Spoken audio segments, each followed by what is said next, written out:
Hey guys, for today's video, I will show you how to get unbanned from WIZZ app. This is quick and simple, so just follow me. To begin, we need to access the settings on our phone. And then, search for the app management option.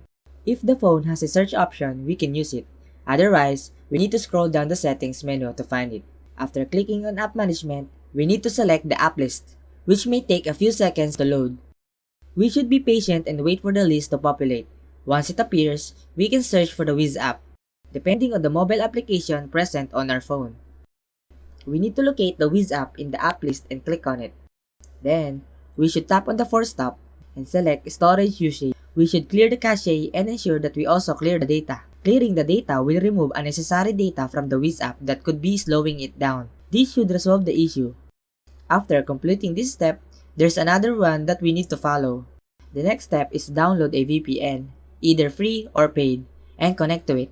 Once we are connected to the VPN, we need to perform another action. We should then open the WIZZ app while still connected to the VPN.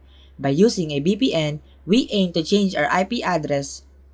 Once this is open, we can click on the arrow button and select continue. We should enter our email address and click on continue. The app will then send a verification email to our email address, which we need to verify. Once done, we can create a new account using our Google account or a regular email address. So there you have it. Thank you for watching and please don't forget to subscribe.